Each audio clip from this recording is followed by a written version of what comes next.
بسم اللہ الرحمن الرحیم، اللہم صلی علی محمد وآل محمد۔ میں ہوں ناصر جڑ ناصر اور آپ دیکھ رہے ہیں ہمارا یوٹیوب چینل سیاست عبادت۔ آج سپریم کورٹ میں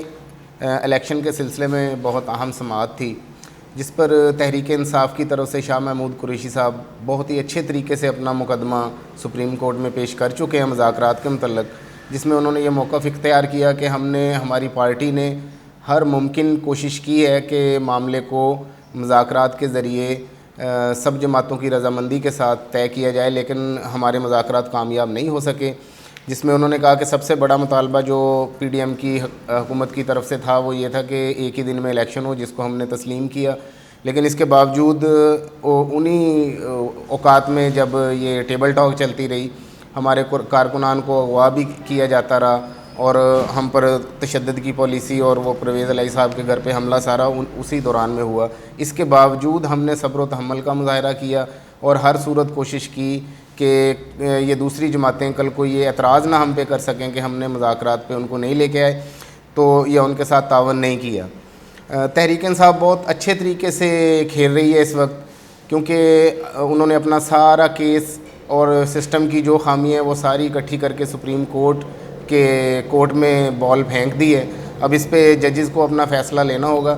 اس کی وجہ یہ ہے کہ کسی بھی جمہوری ریاست میں جو 4 ایلیمنٹس سب سے میجر ایلیمنٹ ہیں، جس کو آپ ستون کہہ سکتے ہیں، اس میں ایک عدالت ہے، ایک صحافت ہے، ایک سیاست ہے اور ایک طاقت ہے۔ طاقت جس کو آپ اسٹیبلشمنٹ یا فوج کہہ سکتے ہیں۔ تو اب تک جو نظر آ رہا ہے، تو اب ہمارے ملک میں کوئی بھی شعبہ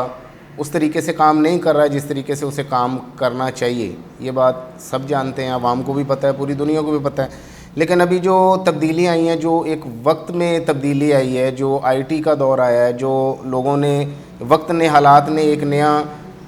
پلٹا کھایا ہے، جس میں ایسا تھا کہ جب ہم بچپن میں تھے تو ہماری دادی اماں ہمیں کہتی تھی کہ چاند پہ ایک بڑھیا رہتی ہے جو چرخہ کاٹ رہی ہے۔ یہ بات ہمارے ذہن میں عقیدے کی طرح راسخ ہو گئی۔ میں نے خود جب 14-15 سال کی عمر میں ہوا اور سائنس کی کتابیں پڑھنی شروع کی تو مجھے پتہ لگا کہ نہیں، ایسا کوئی چکر نہیں ہے، بس دادی اماں شاید اسکول نہیں گئیں اس لیے ان کو نہیں پتہ۔ جب میں نے اپنی 6 سال کی بچی سے یہ بات ڈسکس کی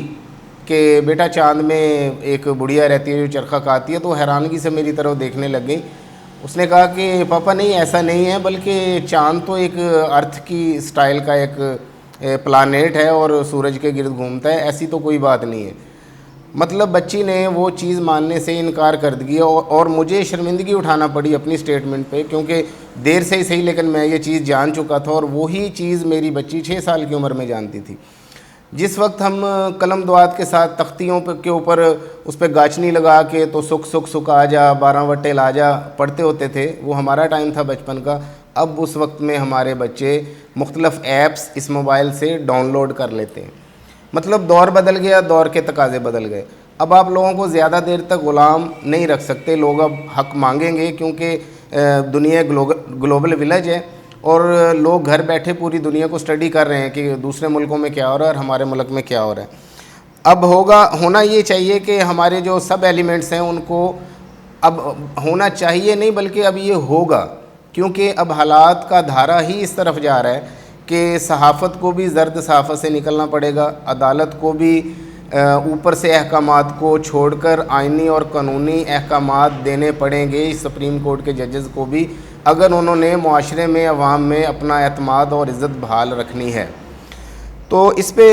عدالتوں کی طرف سے تو پہلے احکامات واضح ہیں، اب یہ دیکھنا ہے۔ آج کی جو سماعت ہوئی اس میں ایک اہم بات میں آپ سے ڈسکس کرتا چلوں، کیا اس سماعت 11:30 بجے شروع ہونی تھی، اس سے پہلے پی ڈی ایم حکومت کی طرف سے ایک درخواست دائر کی گئی عدالت میں۔ اس درخواست میں یہ اسحاق ڈار صاحب کی طرف سے تھی، جس کو اٹارنی جنرل نے پیش کیا۔ اس کا جو متن تھا وہ مختصر اگر آپ کو بتاؤں تو وہ منتیں ترلے اور دھوکہ دہی پہ مبنی تھا۔ منتیں ترلے جیسا کہ ان کا سٹائل ہے کہ پارلیمنٹ میں انہوں نے عدلیہ کے خلاف سب کچھ کر کے دیکھ لیا، ججز کی توہین بھی کی گئی اور ان کے اختیارات کو محدود کرنے کی بات بھی کی گئی۔ ان کے جو نون لیگ کے یا پی ڈی ایم کے جو M P M N As ہیں، وہ اپنے جو بیانات دے رہے ہیں میڈیا میں، اس میں بھی انہوں نے کھل کر ان مذاکرات کا بھی مذاق اڑایا اور سپریم کورٹ کا بھی مذاق اڑایا۔ یہ ساری چیزیں عوام بھی دیکھ رہی ہے اور سپریم کورٹ بھی دیکھ رہی ہے۔ لیکن آج کی جو ان کی درخواست تھی اس میں انہوں نے یہ پوائنٹ اٹھائے ہیں کہ ہم مذاکرات میں بہت اچھی پیش رفت ہو رہی تھی، ہمارے بہت سے معاملات پر اتفاق ہو گئے تھے، اب ہم دوبارہ بھی مذاکرات میں بیٹھنے کے لیے تیار ہیں۔ مطلب کہ اب یہ عدالت کی منتیں سماجتیں عدالت میں جا کے کرتے ہیں اور پارلیمنٹ میں بیٹھ کر اسی عدلیہ پر اور اسی آئین اور قانون پر باتیں کرتے ہیں۔ تو انہوں نے ان کی یہ درخواست خیر دائر ہو گئی، لیکن اس پہ ابھی تک کوئی فیصلہ سامنے نہیں آیا۔ اس پہ ججز نے اس بات کو بحث میں لایا ہے۔ انہوں نے شاہ محمود قریشی صاحب سے جو ترجمانی کر رہے تھے عدالت میں تحریک انصاف کی طرف سے، ان سے پوچھا کہ آپ مذاکرات میں بیٹھنا چاہتے ہیں، تو شاہ محمود قریشی نے کہا کہ ہم نے واضح طور پر ساری لچک دکھا لی، لیکن پی ڈی ایم کے لوگ، چونکہ یہ بہت ساری جماعتوں کا مجموعہ ہے، کسی ایک بات پہ ان کا اتفاق ہونا مشکل ہے اور یہ معاملہ کھٹائی میں ہی جاتا نظر آتا ہے، اور یہ سمجھ آتا ہے کہ اس معاملے کو التوا میں ڈالا جا رہا ہے اپنے مقاصد کی وجہ سے۔ تو ہم عدالت کے ہر فیصلے کا احترام کرتے ہیں، اگر وہ 14 مئی کو الیکشن کرواتے ہیں پنجاب میں تو ہم اس کو بھی ایکسیپٹ کریں گے، اور اگر تھوڑا بہت آئینی ترمیم کے ذریعے 14 مئی سے آگے لے کے جاتی ہے عدالت، وہ بھی ایک آئینی ترمیم کے ذریعے، یہ نہیں کہ اپنی مرضی سے فیصلہ کیا جائے، اس آئینی ترمیم کو بیس بنا کے اگر جج اس پہ فیصلہ دیتے ہیں تو ہم ڈیٹ آگے پیچھے کرنے پہ بھی تیار ہیں۔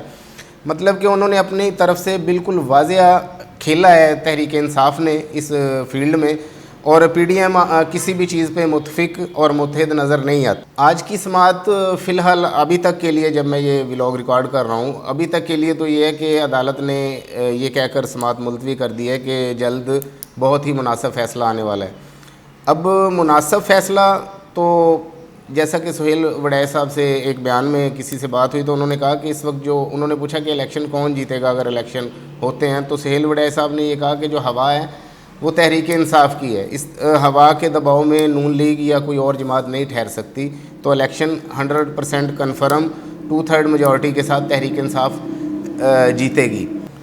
آج کی سماعت میں جو اہم ترین بات ہے وہ یہ ہے کہ جو مذاکرات کا باب تھا وہ ہمیشہ کے لیے بند ہو چکا ہے۔ اس کی وجہ یہ ہے کہ جب شاہ محمود قریشی سے عدالت نے یہ پوچھا کہ آپ کی پارٹی مزید مذاکرات کے لیے وقت دے گی، تو انہوں نے واضح طور پہ کہہ دیا کہ ہمیں ان پہ اب بالکل بھی اعتماد نہیں ہے، پہلے بھی نہیں تھا، ہماری پارٹی میں بھی اس پہ احتجاج تھا، لیکن اس کے باوجود ہم نے آئینی اور قانونی تقاضے پورے کیے اور ان کے ساتھ بیٹھے،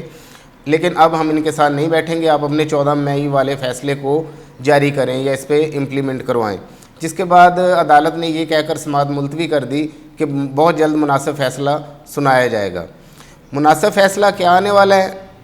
تو اس میں ایک دو چیزیں آپ کو بتاتے چلوں، ایک دو چیزیں آپ سے ڈسکس کر لیں۔ وہ یہ کہ جو بھی مناسب فیصلہ آنے والا ہے اس میں نون لیگ کے غبارے سے تو بالکل ہوا نکلنے والی ہے، ٹھیک ہے، اور عدالت کوئی بھی ایسا فیصلہ نہیں کرے گی جو عوام کی جذبات کے یا آئین اور قانون کے اپوزٹ جاتا ہو،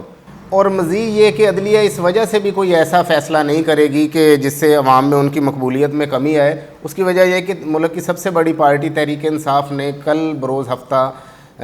5 بجے عمران خان صاحب نے اپنے ویڈیو پیغام میں یہ بات کی ہے کہ سب لوگ، ساری عوام، ہمارے تحریک کے لوگ اور تحریک سے ہٹ کے بھی سب عوام، یہ ان کا حق بنتا ہے کہ اپنے آئینی اور قانونی حق کے لیے کھڑے ہوں اور عدلیہ سے اظہار یکجہتی کریں۔ تو یہ چیز بھی عدلیہ دیکھ رہی ہے، اس لیے جو مناسب فیصلہ آئے گا وہ اچھا فیصلہ آئے گا۔ اس ہوا کو جو سہیل وڈائے صاحب نے کہا اس کو سب محسوس کر رہے ہیں، کہتے ہیں ہوا چلتی ہے تو چوہے کی کھڈ میں بھی ہوا لگتی ہے۔ اس ہوا کو صرف یہ نہیں کہ عوام محسوس کر رہی ہے بلکہ اس کی دھوم پورے ملک میں اور بیرون ملک بھی ہے۔ تو اس لیے عدالت کا جو مناسب فیصلہ ہے وہ انشاءاللہ بہت زیادہ مناسب ہی آنے والا ہے، اور اس میں عوام کے لیے کوئی ریلیف ہی ہوگا۔ ایسا نہیں ہوگا کہ عدالت اس طرح کا فیصلہ دے کہ عوام باقی اور لوگوں کی طرح، جس طرح جن اداروں سے لوگوں کا اعتماد اٹھ چکا ہے، اب عدالت کو بھی اسی کٹہرے میں کھڑا کر لے۔ آج تک کے لیے اتنا ہی، مجھے اجازت دیجیے۔ آپ کا بھائی ناصر جڑ ناصر، پاکستان زندہ باد۔